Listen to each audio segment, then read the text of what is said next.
At the end of the class ना आपको सब पता लग जाएगा कि ट्राइंगल्स कॉन्ग्रुएंट है, ठीक है ना। तो you have triangle A B C और पी क्यू आर। पहले तो हम पी क्यू आर फर्स्ट और सेकंड की बात करते हैं। चलो अब ये वाला थर्ड वाला भी कॉन्ग्रुएंट है, इसको भी टिक मार लेते हैं। फोर्थ वाला भी कॉन्ग्रुएंट है, इसको भी टिक मार लेते हैं। फिफ्थ वाला कॉन्ग्रुएंट को हमने क्रॉस कर दिया। अब मुझे सिर्फ वन टू वन कॉरेस्पॉन्डेंस लिखनी है, which is very important. Now right how we write one to one correspondence. सच में कह रही हूँ, ये चीज जो मैं सिखा रही हूँ ना, आई डोंट नो बच्चे टीचर सिखाती है नहीं सिखाती, कैसे आता है। मैं इस चीज में परफेक्ट नहीं थी बिल्कुल भी, राइट। और मैंने कैसे सीखा इस चीज को, या कैसे हमने फटाफट से क्विकली निकालना शुरू किया। तो मैंने ना एबीसी ट्राइंगल को फिक्स कर लिया। अब मैं क्या लिखूं, पी क्यू आर लिखूं, क्यू पी आर लिखूं, या आर क्यू पी लिखूं? हाउ डू आई राइट, कैसे लिखते हैं? ये आपका एंगल ए है ना, पहला मैंने एंगल ए लिखा है। एंगल ए की ऑपोजिट साइड कौन सी है? बीसी। बीसी का मेजरमेंट क्या है? दूसरे ट्राइंगल में इसकी इक्वल साइड कौन सी है? R Q. आर क्यू की ऑपोजिट एंगल कौन सा है? तो ए के साथ कौन सा एंगल इक्वल होगा? सी। तो मैं क्या कर रही हूँ, इक्वल साइड्स के opposite angles and equal angles के ऑपोजिट साइड्स, ठीक है। अब मैं 4.5 पे आती हूँ। 4.5 मुझे ये दिख रही है। 4.5 के ऑपोजिट एंगल कौन सा है? सी। और इस 4.5 के ऑपोजिट एंगल कौन सा है? तो बी के साथ कौन सा मैच कर गया? समझ में आ गया? तो ये वन टू वन कॉरेस्पॉन्डेंस हो गई। मतलब यही से बता सकती हूँ ए बी और पी क्यू इक्वल है, बी सी और क्यू आर इक्वल है, ए सी और पी आर इक्वल। क्लियर हो गया? ये चीज आप लिख लो। अब आते हैं, इसी को हम सेकंड में यूज करेंगे। इसी चीज को अब हम सेकंड वाले पार्ट में, हमने जो थर्ड वाला पार्ट इक्वल किया ना, उसमें ये चीज यूज करेंगे। हाउ?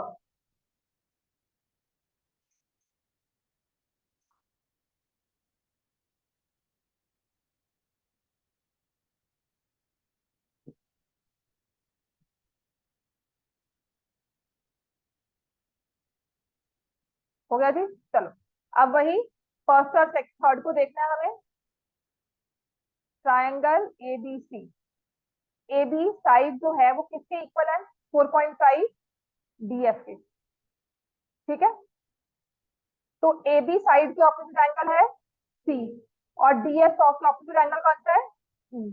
तो सी के साथ में कौन सा मैच कर लूंगी? समझ में आ गई बात है?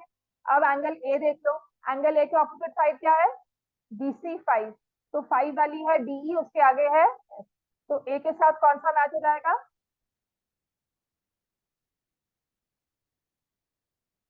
समझ में आ गया? तो मैं क्या कर रही हूँ, लिख लो वन टू वन कॉरेस्पॉन्डेंस, चाहे बुक में ही लिख लो। वन टू वन कॉरेस्पॉन्डेंस कैसे निकालते हैं? One to one correspondence, so opposite angle या angles opposite to equal side, sides opposite to equal angles and angles opposite to equal sides, वो होती है वन टू वन कॉरेस्पॉन्डेंस, और वो होती है इक्वल। समझ में आ गया? एंगल्स भी इक्वल हो गए, साइड भी इक्वल हो गए। अगर आपको साइड गिवन है तो उनके ऑपोजिट एंगल देखो, अगर एंगल गिवन है तो उनके ऑपोजिट साइड देखो। अब यहाँ पर मुझे बताओ M N R, triangle A B C किसको कॉन्ग्रुएंट होगा? एम एन आर कैसे लिखेंगे?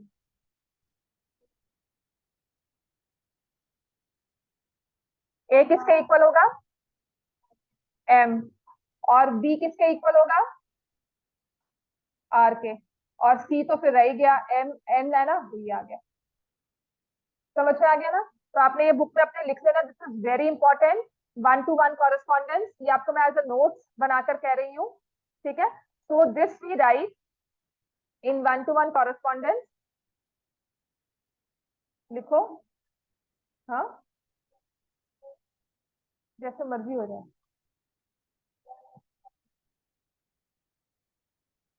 जैसे मर्जी हो जाए। जैसे उसको पलटना है, मिरर इमेज होगी तो मतलब आपने जैसे ब्लैक एंड व्हाइट है, एक सब तरफ ब्लैक एंड व्हाइट है, आपको ब्लैक पोर्शन दिखना है तो आप उसे व्हाइट करके स्टैक करोगे।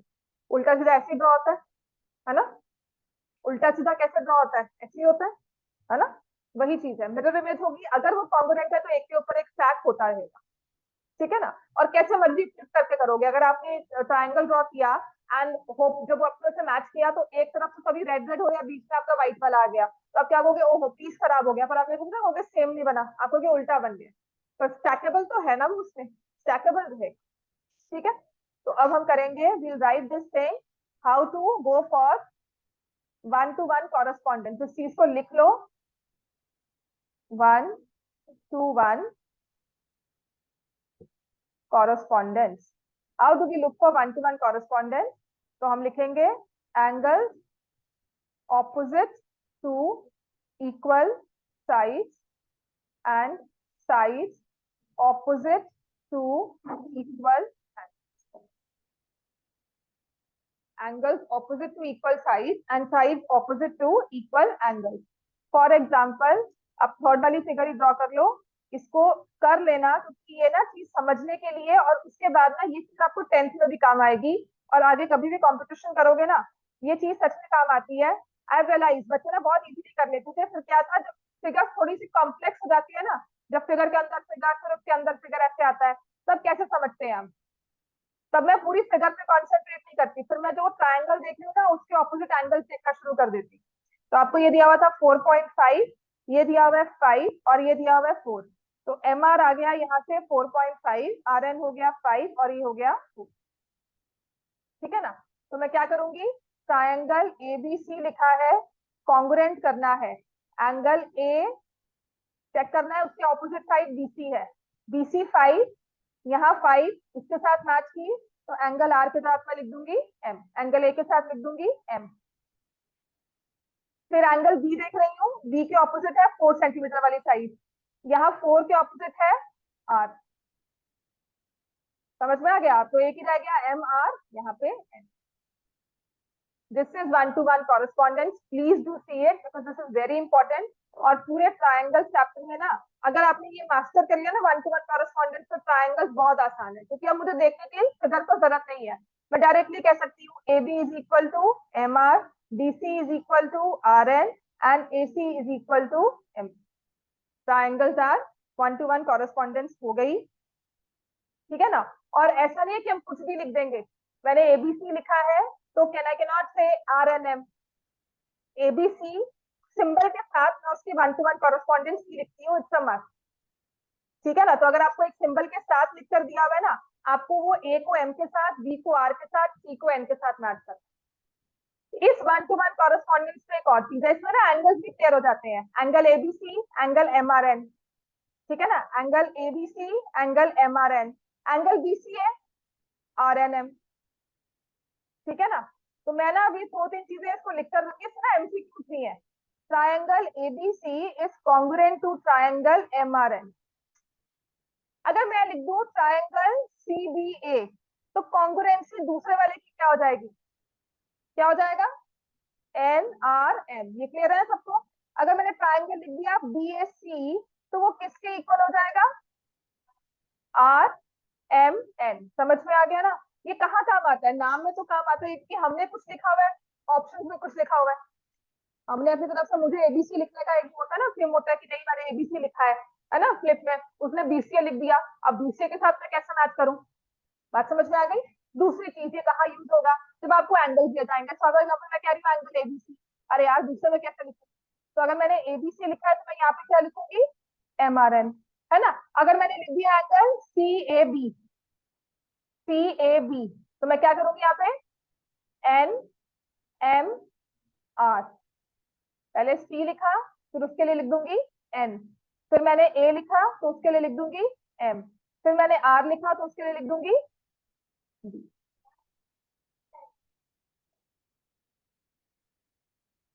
नहीं, अगर हमने नाम लिखना है तो पूरा लिखना होता है,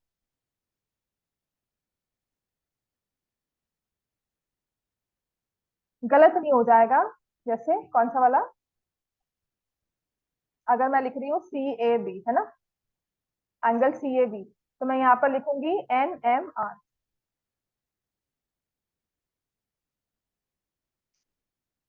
गलत नहीं होता है, बट समटाइम्स तो क्वेश्चन में रिक्वायर्ड होता है, समटाइम्स क्वेश्चन में रिक्वायर्ड है, या आपको एंगल दिया हुआ है, मान लो सीएबी और एनएमआर दिया है, तो आपको देखना है 1-to-1 कॉरेस्पॉन्डेंस है या नहीं है, इसलिए तो समटाइम्स इट्स रिक्वायर्ड, राइट। या फिर कहा जाता है CAB is equal to which angle. Option में अगर आपको RMN नहीं दिया हुआ है, NMR दिया हुआ है, then you have to see accordingly. समझ में आ गई बात, राइट? तो सिर्फ वो सिखाने के लिए ये 1-to-1 कॉरेस्पॉन्डेंस का ध्यान देना। अब इसके बाद आता है हाउ डू वी से ट्राइंगल्स आर कॉन्ग्रुएंट, है ना? तो सबसे पहला रूल ट्राइंगल्स को कॉन्ग्रुएंट करने का, सबसे पहला और सबसे इजी वाला रूल है, सबसे पहला वाला कौन सा आएगा?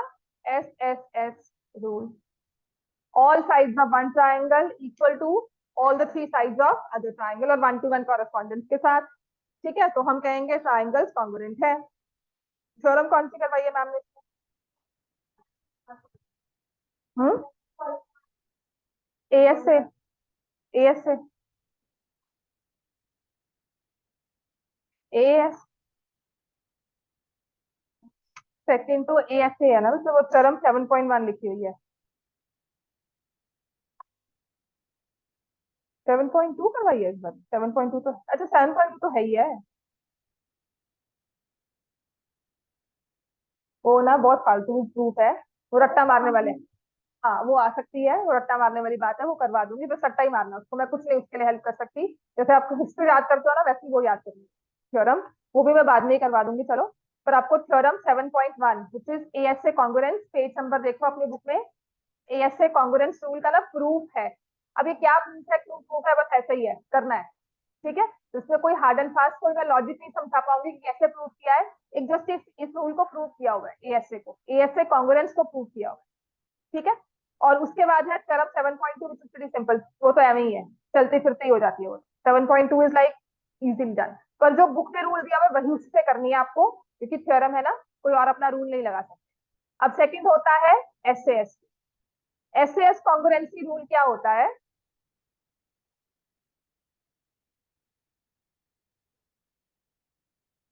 ठीक है, अगर मैं ट्राइंगल ABC लिख रही हूँ और AB और BC किसी दूसरे ट्राइंगल की साइड को मैंने ले लिया, फॉर एग्जाम्पल, अब इसमें ना एक और चीज बताऊंगी, वो जनरली बताई नहीं जाती, हाँ कभी कंफ्यूजन में आ जाती है। जैसे मैंने ये दो साइड, तो मैंने कहा ये एंगल B यहाँ पर और एंगल R, तो जो मैंने इक्वल एंगल्स लिए वो दोनों साइड से बन रहे थे, उनकी आर्म्स थी, दोनों साइड उन एंगल्स की आर्म थी, दैट्स व्हाई से SAS कॉन्ग्रुएंसी रूल यहाँ पे चलेगा। ठीक है, अगर मैं ये एंगल को यहाँ ले लूं, तब क्या कहोगे एसएस? तब ट्राइंगल्स कॉन्ग्रुएंट भी नहीं होंगे, कॉन्ग्रुएंसी नहीं आएगी। समझ में आ गया? हाँ, ये वाला एंगल चाहिए, ये नहीं चाहिए। देखो ट्राइंगल तब भी बनेगा लेकिन आपस में कॉन्ग्रुएंट नहीं होंगे, मैच नहीं करेंगे।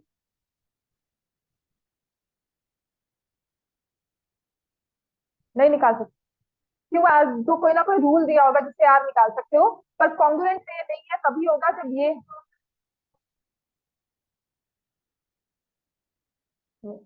आपको अगर दिया होगा तो आर कहीं ना कहीं से निकल सकता होगा, आर फिर बी के इक्वल होगा, तब कर सकते हो।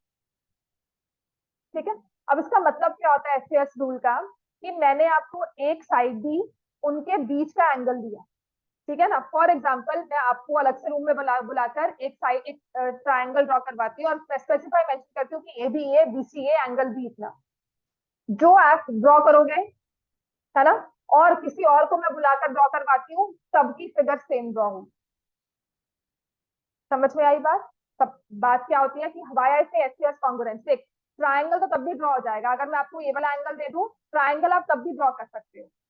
ये वाला ना, ये दे दूं कि पी आर की वैल्यू है 2 centimetre, Q R is 5 centimetre, angle P Q is, दो angle Q is 60 degree, triangle draw कर सकते हो। क्यू आर ले लिया आपने 5, पी आर को 2 ले लिया या पी क्यू ले लिया हमने। ठीक है ना, वहां तक 2 सेंटीमीटर मार्क कर दिया, जो कि ट्राइंगल तब भी ड्रॉ हो जाएगा। बात समझ में आई? लेकिन यूनिक नहीं होगा, किसी ने कुछ बनाया होगा, किसी ने कुछ बनाया होगा, सबके अलग अलग शेप्स आते हैं। But when I talk of SAS, मतलब जो मैंने बनाया है वही आपका होगा, कहीं तरह से को तोड़ मरोड़ कर हम उसे 1-to-1 स्टार्ट कर सकते हैं। समझ में आ गई? एनी टू एंगल्स, ट्राइंगल बनाने के तो बहुत सारे वेज है, 3 चीजें चाहिए हमें, 2 साइड 1 एंगल, 2 एंगल्स 1 साइड, कोई भी दो। लेकिन जब हम आपको एसएएस रीजन के साथ देते हैं, तो जो ट्राइंगल किसी एक बच्चे ने बनाया है, दूसरे ने भी वही बनाया होगा, विदाउट एनी डिस्कशन। कि नहीं हम ऐसे बना रहे हैं आप ऐसे बनाओ, ऐसा नहीं होगा। ठीक हो गया? तो ये हमारा रूल है। थर्ड रूल जो हमें करना है वो है ASA rule, two angles and any one side which is included side. In rules को तो क्वेश्चन के साथ ही कर लेंगे। और इसका फोर्थ रूल है, मतलब ASA के साथ ही आ जाता है angle angle side, any two angles any one side. अब इसी के साथ लिख दिया कि अगर दो एंगल्स इक्वल होंगे तो थर्ड क्या होगा? इक्वल ही होगा। If two angles of a triangle are correspondingly equal to the other two angles of another triangle, तो तीसरा एंगल तो इक्वल होना ही होना है ना? तो ये जो साइड है कहीं ना कहीं तो दो एंगल्स के बीच में इंक्लूड हो गई। तो हम वो तीसरे एंगल को इक्वल करने की जगह ये सोच लेते हैं कि दो एंगल्स ले लिए और कोई भी साइड, मतलब ये साइड कहीं ना कहीं से दो एंगल्स में इंक्लूड हो ही जाएगी। That's why we take it as AAS। ये अलग से रूल नहीं होता, ये अलग से उसकी टर्म नहीं होती है, ठीक है ना? ये फर्दर इसका ही आगे कॉन्ग्रुएंसी जो रूल होता है ना, इसी को आगे एक्सटेंड किया जाता है। समझ में आ गई बात? हाँ, ASA इंक्लूडेड है। पर अगर इंक्लूडेड ना हो, कोई भी दो एंगल्स दिए हो, तब भी हम वो डायरेक्टली प्रूव कर सकते हैं, मतलब फर्दर डेरिवेशन नहीं करनी कि नहीं नहीं तीसरा एंगल इक्वल है अब ASA लगा लो। वो हम दिखाते नहीं, हम डायरेक्टली कहते हैं AS। मतलब समझ लिया ना हमने? मैंने आपको समझाया, जो आप लोग समझा नहीं रहे हो, आपको पता है, आपने AAS कर लिया। समझ में आ गया? But not true for SSA। ये कोई रूल नहीं है कि any two sides any one angle, not a rule at all. Any two sides any one angle, not a rule at all, ये नहीं ले सकते। दिस इज फॉल्स, यूज भी नहीं कर सकते हो आप। ठीक हो गई बात? है ऐसे तक समझ में आ गया? अब नेक्स्ट आ जाओ, थोड़े से शॉर्ट क्वेश्चन जैसे होते हैं। अगर मैं आपको एक ट्राइंगल देती हूँ with sides 4 centimetre, 3 centimetre and 6 centimetre, how many triangles can be drawn with this size? These as the measurements of size, how many triangles can be drawn?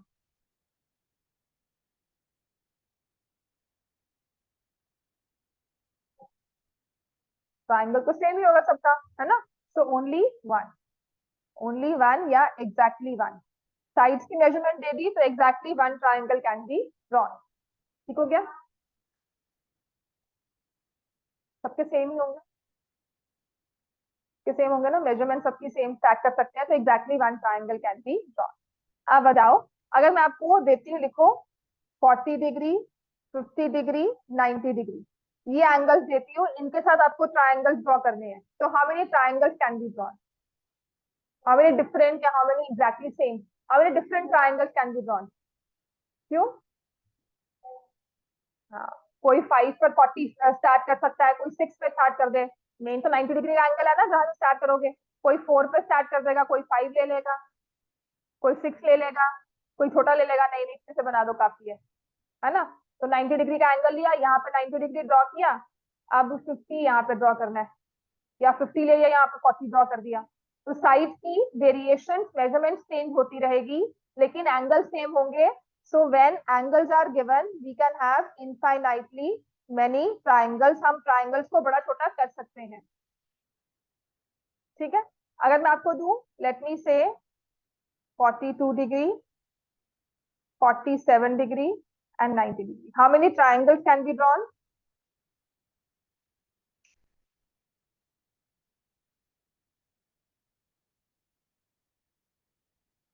देख लो, 42, 47, 90, क्योंकि sum is not equal to 180, so no triangle can be, sides given हो exactly one, angles given हो infinitely many, अगर sum ना 180 आए तो कोई भी एंगल ड्रॉ नहीं कर सकते। ठीक है? ये एमसीक्यूज में आ सकता है आपको। मतलब इक्वालिटी के लिए, कॉन्ग्रुएंस के लिए कम से कम एक साइड चाहिए होती है ना? सिर्फ एंगल्स के बेसिस पर हम कॉन्ग्रुएंस प्रूव नहीं कर सकते, सभी एंगल्स के, तीनों एंगल्स के बेसिस पर हमें बीच में एक साइड जरूर चाहिए होती है। समझ में आ गया? पॉलिनोमियल्स करवाऊं अब? हाँ, क्यों? आरएचएस तो थर्ड वाले में आता है ना, पहले वाले दो क्वेश्चन पर एक्सरसाइज में हम नहीं। हाँ, तो मैं कह रही थर्ड वाली एक्सरसाइज में प्रूव होता है आरएचएस।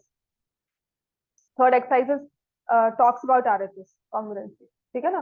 तो थर्ड एक्सरसाइज के क्वेश्चन में यूज करना होता है। फर्स्ट टू में एएसए एसएसएस या एसएएस वही यूज करते हैं। ठीक है। पॉलिनोमियल्स में ना कुछ कुछ चीजें रहती हैं। डिफरेंस ऑफ स्क्वायर्स मैंने करवाया था ना आपको, उसी का थोड़ा सा एक्सटेंशन करवाना है। ठीक है। तो अभी आखिरी के 10 मिनट हैं, करवाऊं या इसी का क्वेश्चन करवाऊं आज? नहीं करा दो। पर कॉन्ग्रुएंट वो पॉलिनोमियल्स करवाना है मुझे। एग्जाम्पल नंबर 1 से आ जाओ। हाँ, हफ्ते में एक दिन बच्चा पता है क्या है, काम नहीं पूरा होगा, पॉलिनोमियल लटकता रहेगा। आपका टेस्ट मैं देख रही हूँ ओवरऑल ठीक है, एंड आई वांट सबका टेस्ट पॉलिनोमियल्स का ओवरऑल ठीक है। देखती हूँ अब एक दो पेपर चेक किया, मतलब तुम्हारे चेक किया है, इसका ठीक है कैलकुलेशन राइट सारा। एक होता है ना बिल्कुल ना आता हो, एक होता है कुछ आता है, थोड़ा बहुत लास्ट पे आके गलतियां हुई हैं, फिर याद करने पड़ेंगे ना उसको। तो फिर उसको मिस्टेक्स को याद करो, कैसे फॉर्मूला याद करोगे, रोज लिखा करो उसको।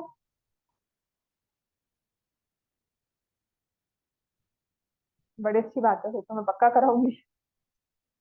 कोर्स का फर्स्ट पार्ट पेपर चेक कर दूंगी। आज मैं करने लगी थी, I had a minor headache, तो ना प्लस मुझे लगा कि फोकस किया, पर वो होता है ना कि आप थ्रॉबिंग हेडेक, तो वो होता है कि कुछ भी करने को नींद भी नहीं आ रही थी मेरा। मैंने कहा मैं सो जाती हूँ, चलो नींद पूरी हो जाएगी, रात को उठाएंगे, वो नींद भी ना आए, और सब धक धक धक लगा हुआ है। तो विल टेक द एलसीएम, लिया था एलसीएम।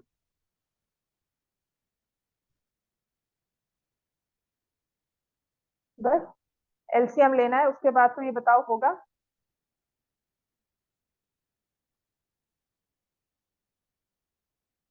1/8? नहीं, तुमने तुमने तो यही कहा था, तो मैंने तुम्हें सॉल्व करके दिखाया था, तुमने कहा था ऐसे ही क्यों। अच्छा, ये -8 हो गया प्रोडक्ट, सम चाहिए +2, तो कैसे आएगा?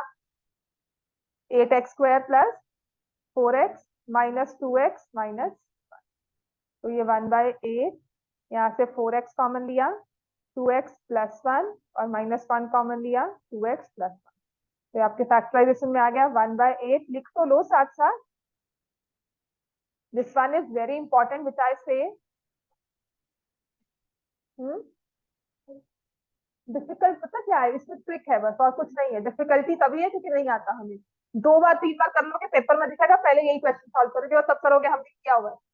So any question with a fractional coefficient, LCM low, solve करो।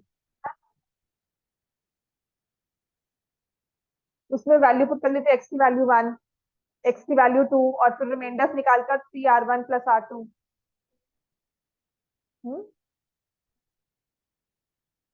2r की 1/4 आई है। पता नहीं, याद नहीं आ रहा, कुछ नहीं याद आ रहा। मैंने ना आंसर्स लिखे थे इसके, वो करवा देती हूँ अभी, फिर आ जाओ। क्वेश्चन नंबर 2 एक बार करवा देती हूँ। ये लिख लिया ना, समझ में आ गया, दिमाग में आ गया ना? सेकंड पार्ट तो इसका हो गया था 1 - 18/, वो तो हो गया था, वो तो माइनस कॉमन लेना था आपने उसके बाद अरेंज करके। फैक्टराइज वाले में क्वेश्चन नंबर 5 में जो 5 क्वेश्चन दिए थे, वो मोर और लेस आई थिंक हो गए थे, सारे क्लास वाले ही दिए थे, है ना? और क्वेश्चन नंबर 6 में फॉर्मूलाज लगाने थे बस। ठीक है। अब आते हैं सेकंड वाला question, which is very important. Second वाला क्वेश्चन, ऐसा एक क्वेश्चन पेपर में आएगा ही आएगा। R1 R2 अभी के सितंबर टेस्ट में लिख लो।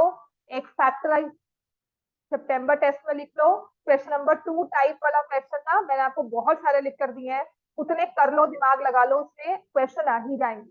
At the end of the day I want polynomial जब कर रहे हो ना, तो आप ये ना सोचो कि ये कैसे आ गया, ये कहाँ से आ गया, पढ़ो और आपका सिर्फ सॉल्व। तो तभी होगा जब आप प्रैक्टिस करके आओगे घर पे। I want your homework. ठीक है, every one should be very thorough with the homework. पढ़कर आना है, अपने सारा काम करके आना है। ठीक है, I want the test to be done again. इतना हो गया। अब आते हैं क्वेश्चन नंबर 2। वरना ना फर्स्ट क्वेश्चन में बच्चों की गलती होती है। अब बताओ, फर्स्ट कोई क्वेश्चन गलती करने वाला है? कोएफिशिएंट बताओ, ये बताओ। इसमें भी गलती होती है। मैंने कहा ये आपके एग्जाम्पलर का क्वेश्चन है, एग्जाम्पलर का है, इसका नंबर वैल्यू जो होती है।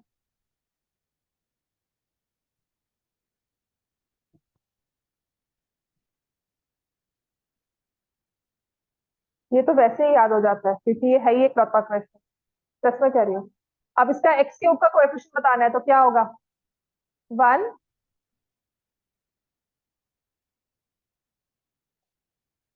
फ्रैक्शन तो स्प्लिट हो जाती है ना डिनोमिनेटर। तो तभी तो कह रही हूँ ये गलती होती रहती है। कैसे ठीक होगी? जब आप इसको बार बार प्रैक्टिस करोगे and then you will see coefficient is 1/x not 1, क्योंकि इसका 5 भी है साथ, जिसमें x नहीं होता। 1 ही तो कांस्टेंट टर्म है, 1/5 है, not 1। This is the denominator which has split with every numerator. वो गलत होगा, इसको अब याद करना है। This is one thing to be remembered, paper में आता है। क्वेश्चन नंबर 2 देख लो। ये ना पेपर में डाल देते हैं, ये पेपर में डाल देते हैं क्वेश्चन, नहीं आना तो अलग बात होती है। पर ऐसा एक क्वेश्चन आपके ना एग्जाम्पलर में है, और ऐसा एक क्वेश्चन पेपर में आ भी जाता है 1 मार्क में। सोचो आप आपके कम से कम 40 मार्क्स के तो एमसीक्यू है ही है, किस तरह से 40 मार्क्स केस स्टडीज को मिलाकर 40 मार्क्स के हैं, तो ये सब क्वेश्चन भी आएंगे और क्या आएंगे। 1 मार्क क्वेश्चन, एमसीक्यू मतलब 1 मार्क, 20 मार्क्स तो एमसीक्यू हो जाएंगे। देन रिजर्शन रीजनिंग में इसमें 2 मार्क्स की इंक्लूडेड होगी, जिसमें 9th का पैटर्न 10th के पैटर्न से होता है, प्लस 20 मार्क्स की केस स्टडीज होती है।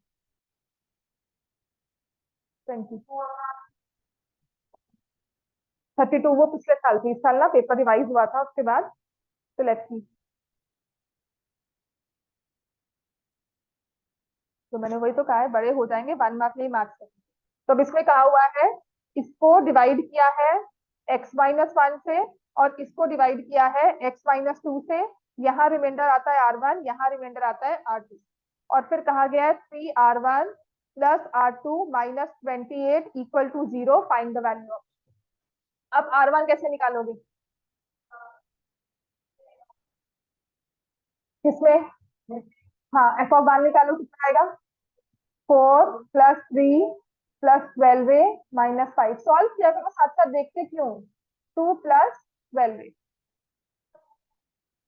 हाँ, दोबारा करो, जितनी जितनी बार करोगे, सच्ची कह रही हूँ, उतनी बार इंप्रूवमेंट होगी। And I don't want this, please मेरे से ऐसे बातें मत करो।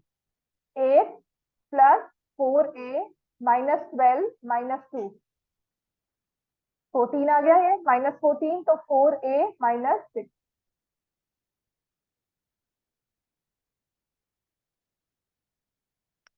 कैलकुलेशन में से फिर से। हाँ, ये कैसे ठीक होगी? बार बार करने से। करो जल्दी इसको, फिर उसके बाद। हाँ, तो फिर उसको आधे नंबर मिल जाएंगे बस। हम्म। मतलब वो तो मेन है, आपको एक ही वैल्यू निकालनी है, उसी को आप सॉल्व नहीं कर रहे हो, तो इसका मतलब आपके मार्क्स कट जाएंगे। कितना? 1.5 नंबर मिलता है आपको बस, 1 या 1.5। तो 2 प्लस में लिखना होता है यहाँ पे, गलत हो गया,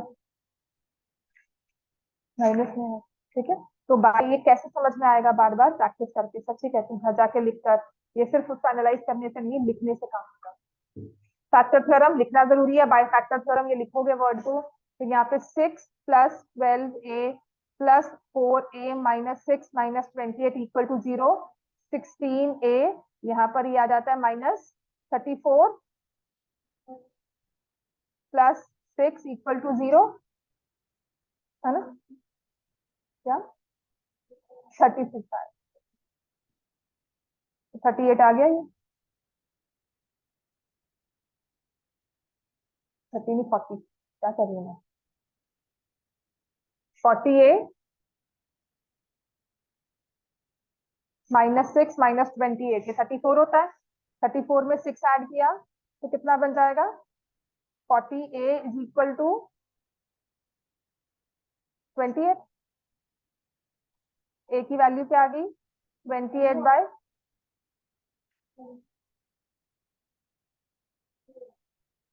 हाँ, ये -6 और ये 6 तो वैसे कैंसिल।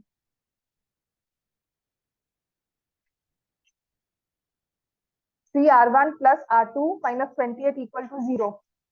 तो 3R1, 2 + 12, 6 + 36 है, प्लस R2, तो 4a -6 -28, तो कितनी वैल्यू आ गई है? 7/।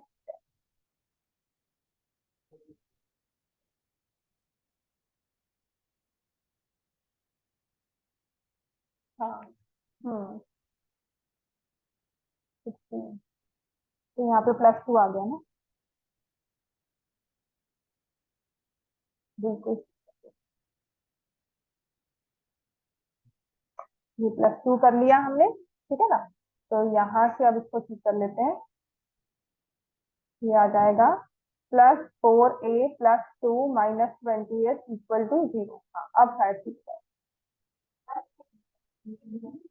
हाँ हाँ, वैल्यू के लिए डालेंगे, कुछ नहीं किया हुआ मैंने। बात करते करते आपसे यहाँ पर 2 डालना था। 2 का क्यूब कितना होता है? 8। 8 2 जा 16। यहाँ पे मैंने 8 लिख दिया, ठीक है ना। तो गलत हो जाएगा ना।